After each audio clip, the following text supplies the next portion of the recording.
Hey, good day, folks. Welcome to another episode of Evangelist Life. I welcome you to the wonderful city of Florence, Alabama, where unfortunately you will see a lot of tornado damage from the tornado that happened a couple of weeks ago here, on the last week of March.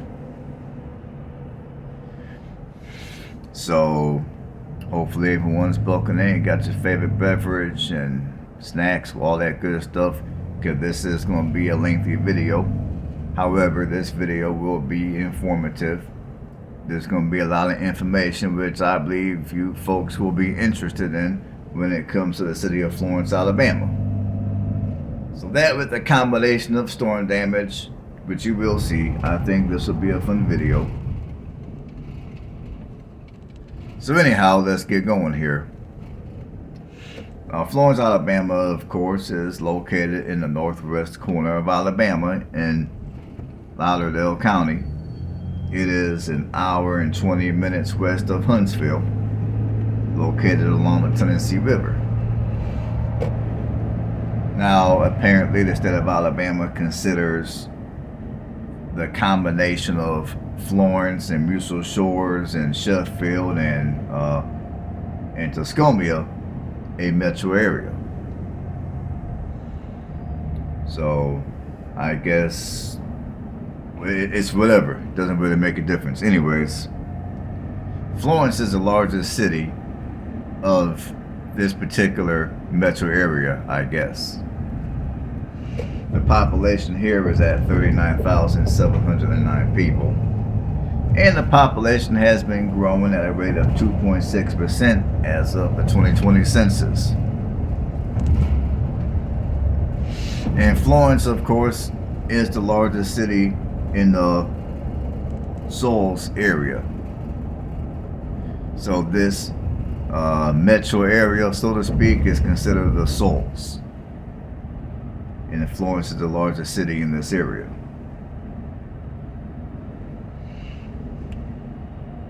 So, anyways, as far as it goes for crime in this city, I mean, well, the crime numbers aren't exactly the best. I mean, give me 1 second here.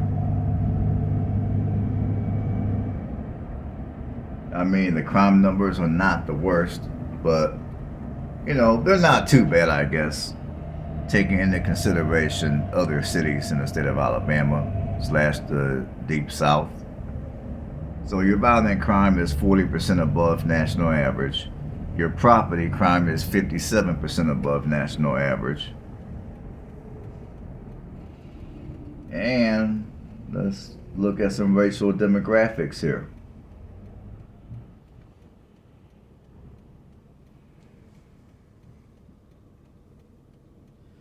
Already, you have 75.3% white, 18.4% black, and 3.4% Hispanic. Those are your major racial groups that live in the city of Florence, Alabama. And if you would like to live here in Florence yourself, which, by the way, I'm going to be honest, I do think this is a solid city to call home. Now, if you're one of these people that you do not want to live somewhere in some small town, you prefer a smaller city with all of your basic amenities at your fingertips and perhaps a few extras on top of that, Florence would definitely be a good place to consider home. Provided, of course, that being real close to a larger metro area is not of any concern to you. Now, I will say, when it comes to the job market, I mean, depending on what occupation that you do, there's a few jobs to be had in the Shoals area. I mean, you know, the economy here, of course, is not going to be as strong or as big as greater Huntsville, but you know, you got something going on in this corner of Alabama. I mean, it's not completely dead. There's plenty to go around when it comes to work. And as you guys will find out throughout this video, there are a number of events that take place in this city throughout the year, and there's also other sources of entertainment in this city. Now, obviously, if you're a party animal and you're looking for that type of entertainment, the Shoals area is not going to be your place, unless, of course, you're one of these people that you like to drink a little something something and get a little bit of a buzz while you're listening to some live music. But if that's not you, then as far as it goes for the entertainment here is probably not going to be enough to keep you occupied. You might have to go to one of your larger cities for entertainment. But for those of you that are looking for a region of Alabama that for the most part is decent and the crime is not out of control, and the majority of the neighborhoods in the majority of the neighborhoods here in the Shoals area are family friendly. If you're looking for that kind of an environment, then Florence might be your city.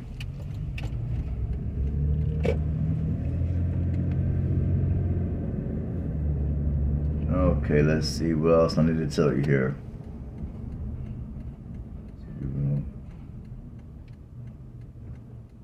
Give me 1 second, people. So I want to get everything in order here. Alright, folks.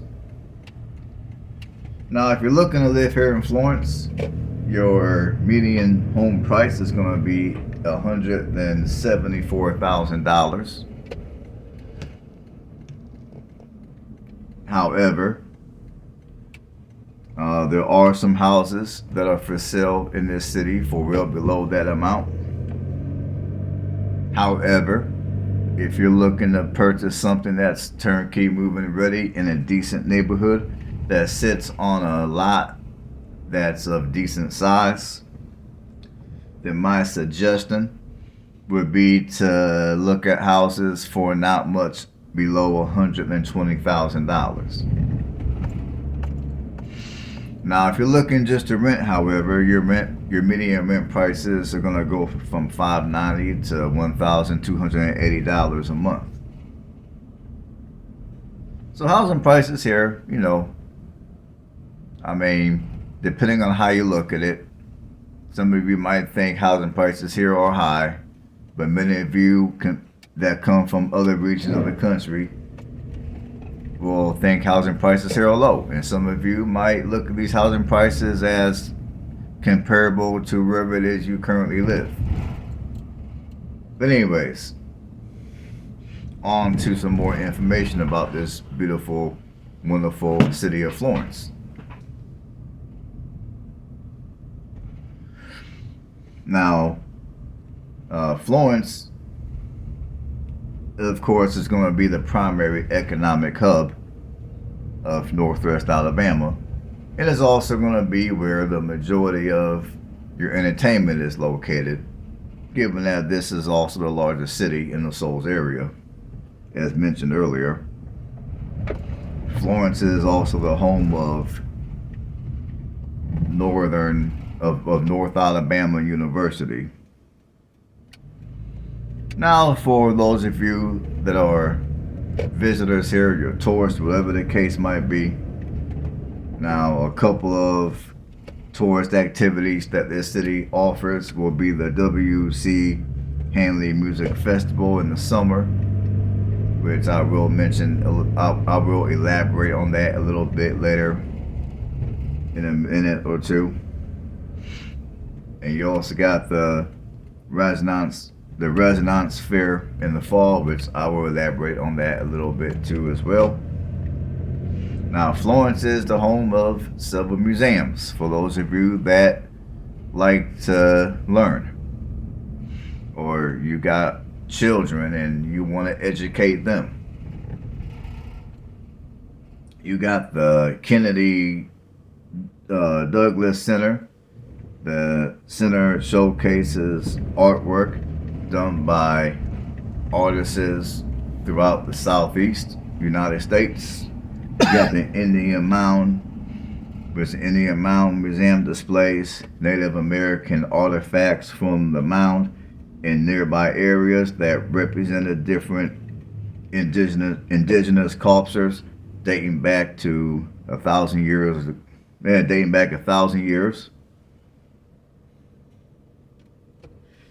You also got the Pope's Tavern, which was a hospital during the Civil War for the Union and the Confederate Army soldiers. Now this place displays artifacts from the Civil War as well as antiques from the 18th and 19th century, one of Florence's oldest structures, which most likely you will see sometime on this video. You also got the W.C. Handy, which is a museum dedicated to W.C. Handy, who was known as the father of the blues. The museum features Handy's personal papers, artifacts, and items he donated before his death in 1958. Then for those of you that got children, you got the Children's Museum of Shoals, which displays the history of the Shoals area. So if you want to teach your kids the area of the Shoals area, the Children's Museum will offer that to you, as well as some hands-on exhibits with educational workshops for children of all ages. And there's also a number of festivals that this city holds throughout the year, such as the Sam Phillips Festival, which basically Sam Phillips is credited for the birth of rock.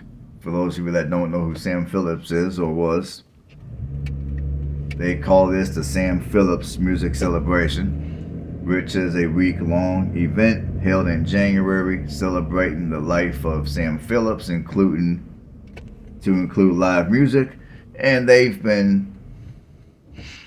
Florence has been holding this festival since 2005. Then you move on to the George Lindsay UNA Film Festival.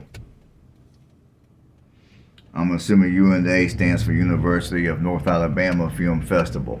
And they've been holding this event since 1997 in honor of George Lindsay, who played the character Goober Piler on the Andy Griffin Show. Lindsay was a UNA, University of North Alabama, I'm assuming, that was known as Florence State College at the time. And this event, of course, will take place in April of each year.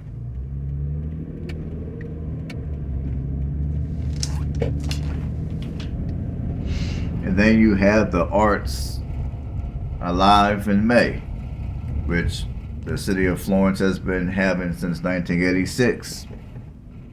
Basically, it's an event where you have artists from all over the Southeast that gather in Wilson Park for 2 days to sell their artwork. So obviously, if you're into collecting art, you might want to attend this event in May. Then you got the Spirit of Freedom Celebration, which is an annual event that's held on the 4th of July. It's a 4th of July tradition here in Florence. It's presented by the different radio stations in the Shoals area that is held at McFarland Park.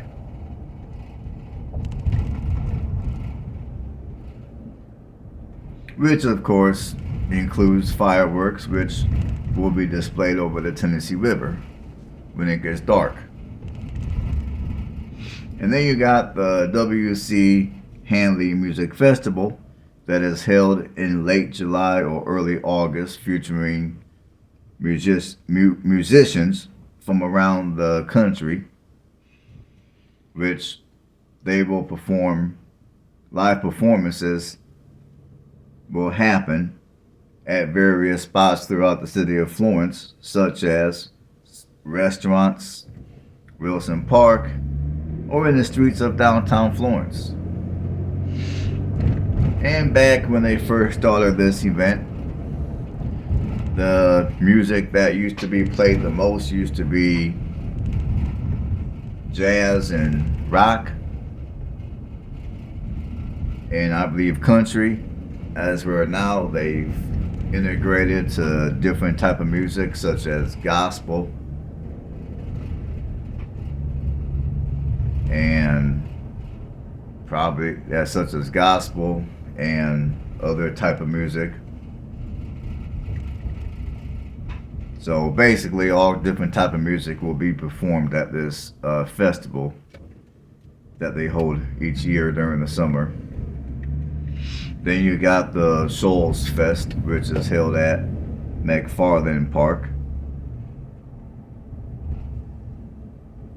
Which, oh, by the way, when I was talking about the Spirit of Freedom Festival, I meant to say McFarland Park. I don't know if I said it or not, but just in case I didn't, the Spirit of Freedom celebration is also held at McFarland Park on 4th of July. But anyways, the Shoals Festival is held at McFarland Park during the first week of October, and they've been doing this since 2019. And apparently this festival was created by Jason Isbell. Then you got the Alabama Resonance Fair, which is held at Wilson Park during the fourth week of October, celebrating the Florence's heritage of the Resonance City.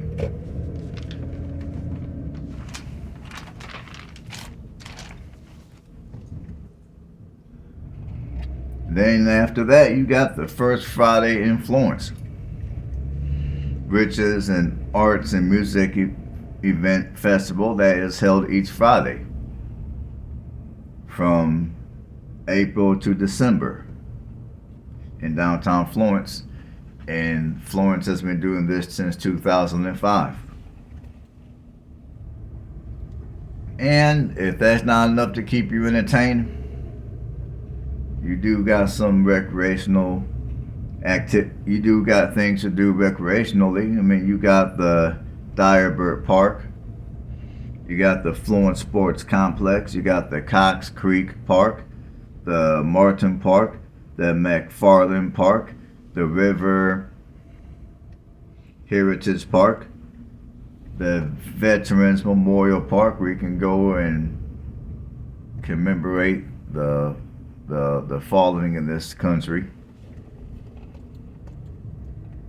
You also got the Wildwood Park and the Wilson Park. If you're into golf, you got the Blackberry Trail Golf Course.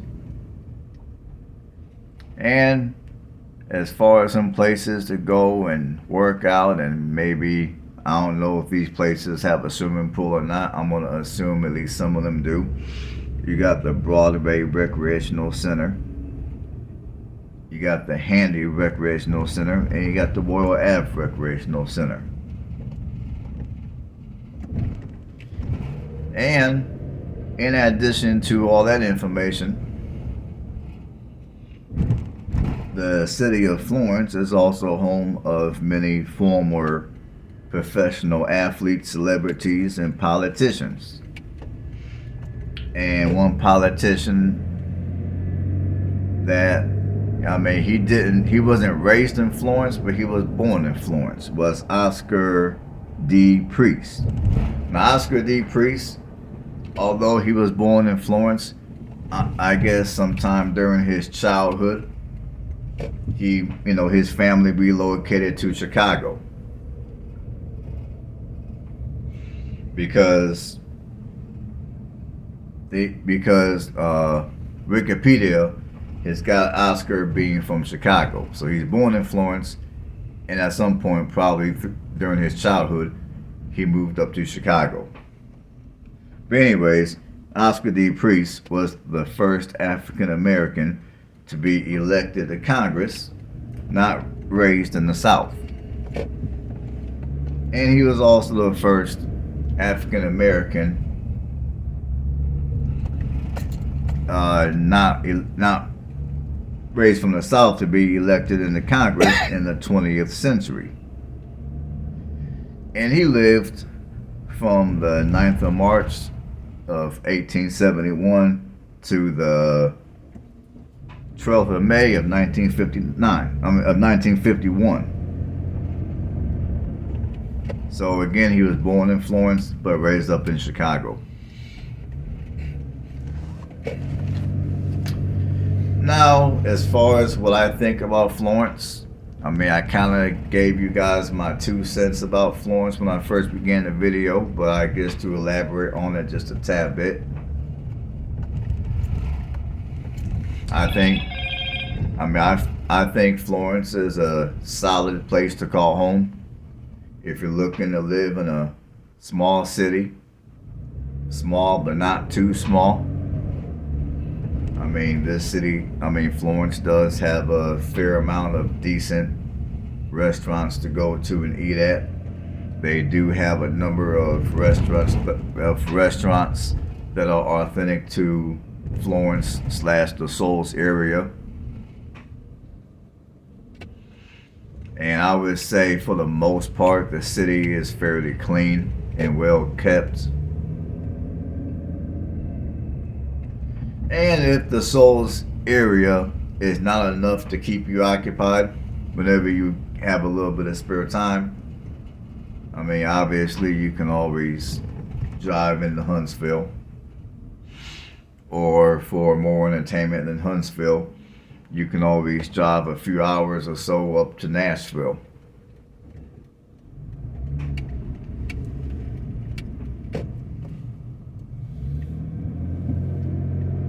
And given that you're in northern Alabama, you're not going to be super far from the Appalachian Mountains. So if you're the type of person that likes to hike, you like adventure, you enjoy the views of the Appalachian, I mean, you're not, now granted, being that this is a Shoals area, you're going to actually be closer into Mississippi than you will Georgia. But again, you can always drive a few hours east. You can always drive a few hours east, which will put you closer into North Georgia, which will put you in the Appalachian area.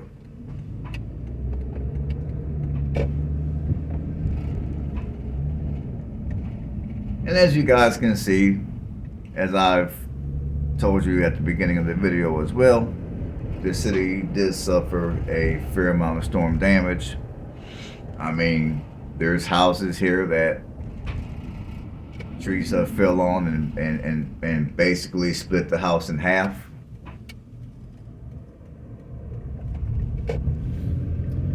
So I made a video, I want to say about a week or so ago.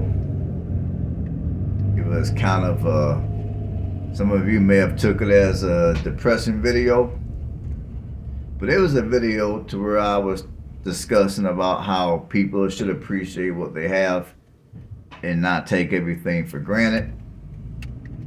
And then on that video, I was briefly discussing the tornado that happened in this region of Alabama. So as you guys can see, I mean, there's people here that have had their lives completely turned upside down due to the tornado. Now, some of the damage you guys see, I mean, on the outside looking in, it may not look like a whole lot. To you, you're probably thinking, okay, whoop-de-doo, big deal, just clean up a little bit, call your homeowner's insurance, and you'll be all right. And as I've told you guys before, if it was that easy, that would be great. But unfortunately, it's not that easy. Not only do you have to fight back and forth with your home insurance, with your homeowner's insurance, but on top of that, you gotta take into consideration that many of these people have children. So these type of events are gonna most likely uproot many families, and people are going to have to temporarily move elsewhere and pay money that they weren't expecting to pay for alternative housing. And then you got cars here that have been damaged and totaled out. So even though the insurance company might give them a little check for their vehicle, for those that carried the proper vehicle insurance, you gotta take into consideration, in most cases, these people are gonna still have to pay a deductible. And even with that, so by the time that you factor in the deductible, which the insurance company is gonna subtract from the total amount of money that they get back for their car, or get towards the damage, or get for the repair for the damage of their house, or whatever the case might be. I mean, in most cases, people are going to still have to pay more money out of pocket on top of all that. And in situations like this is also where many people find out that either A, they may have been underinsured, so money that they were expecting to receive from their insurance company they don't get, and now they're sitting around just completely effed up. Their finances are completely upside down because of crap like this. Or two, there's even situations where people may have signed on to a insurance company that may have offered the lowest rates in town or the lowest rates in the region. It might be some off-brand insurance company that nobody else has even heard of. And then when stuff like this happens, you come to find out that your insurance company was a fraud, and the money that you done paid them was a complete waste because they were a fraud. So allow these type of images to also teach you when you purchase a home or a vehicle for that matter, and it comes time to look around for some insurance. I mean, we all want to save money. None of us wants to pay too much for insurance. None of us wants to be ripped off. But at the same time, don't just look for the cheapest company in town, also look for the most reputable company in town. Because sometimes if you get the cheapest company in town, you get what you pay for, which unfortunately will be nothing. Or two, to get them to do what they're supposed to do for you under circumstances like this, it's going to be like pulling teeth. So on top of the money that you may have to pay for your deductible, there's cases where you might even have to take your insurance company to court and sue. Which, of course, if anyone that knows how court proceedings go, sometimes if you want to take an insurance company to court, your attorney/lawyer may charge you a retainer fee. And then on top of that, whatever your winnings are, they're going to get a third of that amount of money.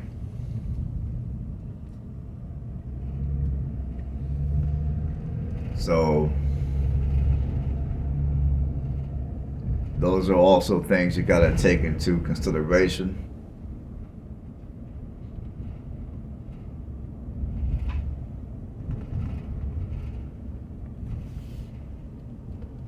And I would say,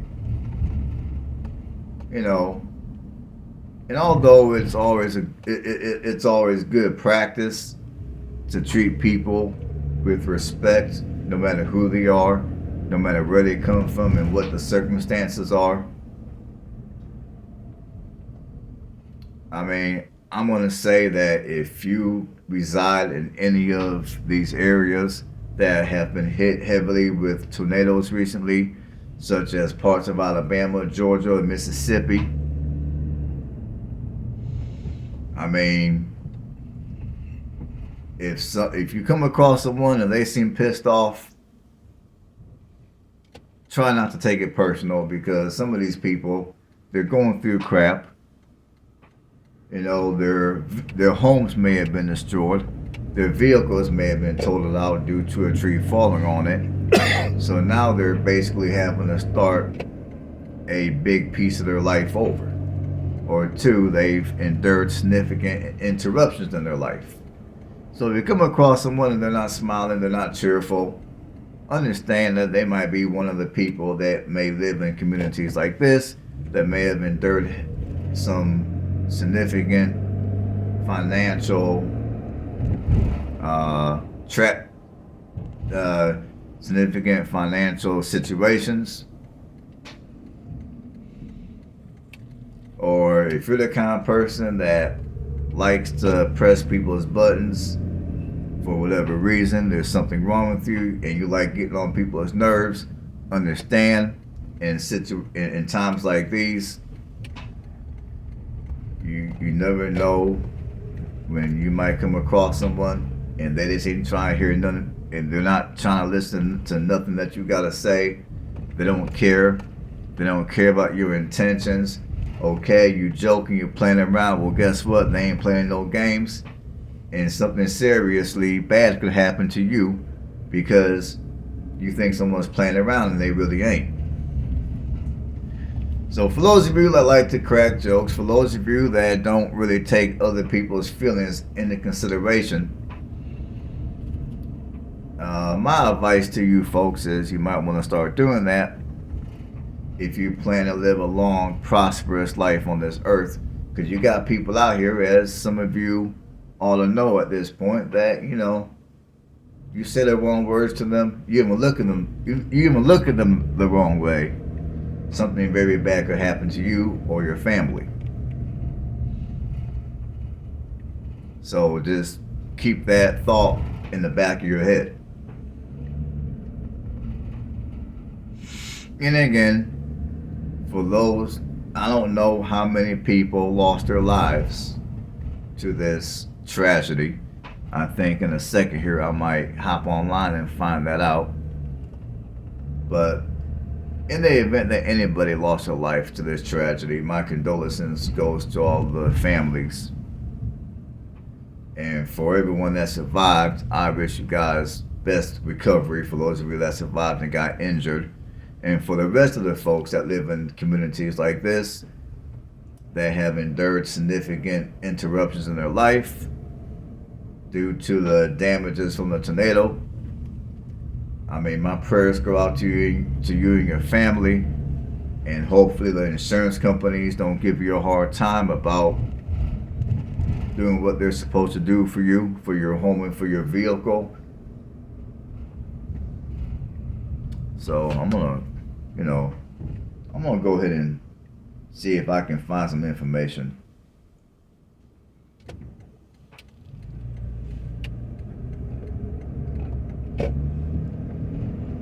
How many people died on the tornado of March 24th of 2023?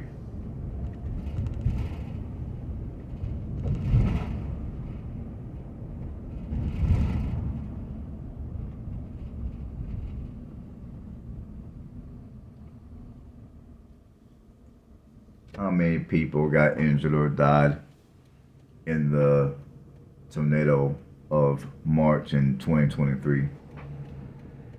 Here is information from Wikipedia. Okay, I got a little bit of information. Let's see. The tornado outbreak of March 31st to April 1st. That's not going to tell me what I need to know. I'm looking for tornadoes that happened earlier than that.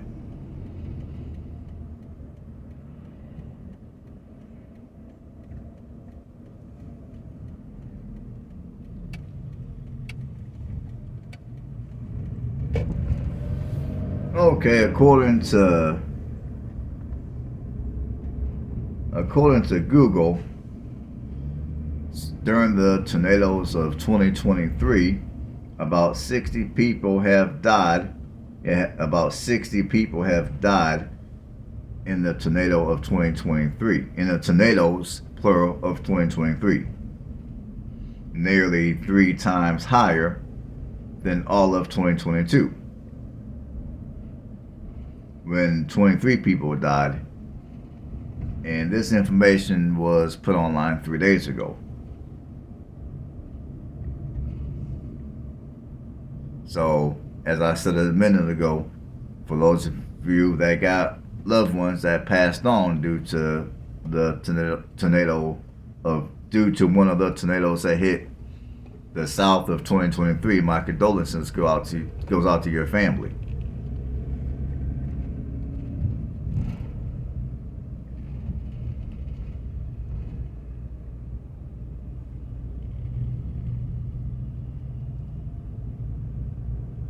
And while we're at it, obviously this is going to be a good time for families to get together and think of a plan to protect yourself in the midst of a tornado happening. Because right now is technically tornado season, especially down here in the south. Alright folks, that's all I got for my commentary. I'm going to let you guys watch the rest of the video, and as always, I would appreciate you guys giving my videos a thumbs up to help with the YouTube algorithm. If you haven't subscribed to the channel, consider doing that as well.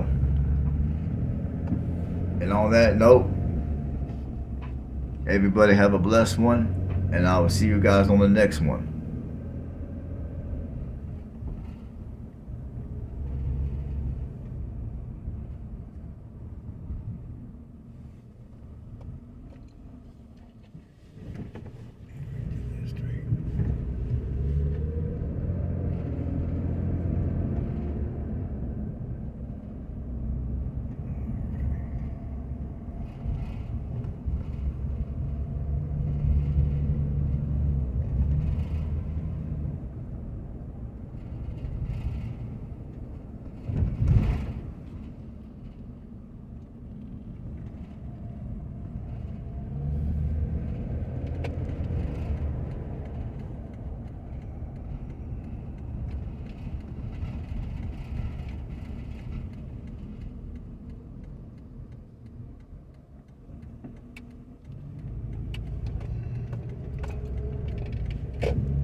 Hey,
kitty.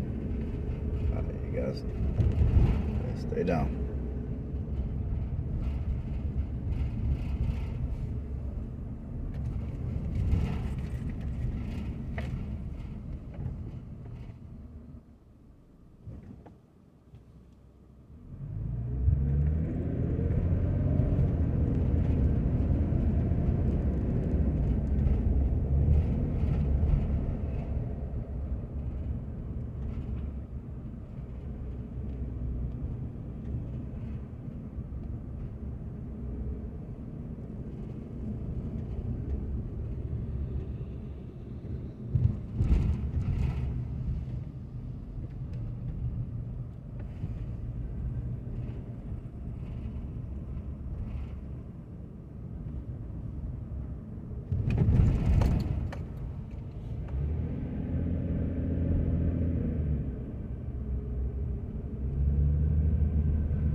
Florence, Alabama population.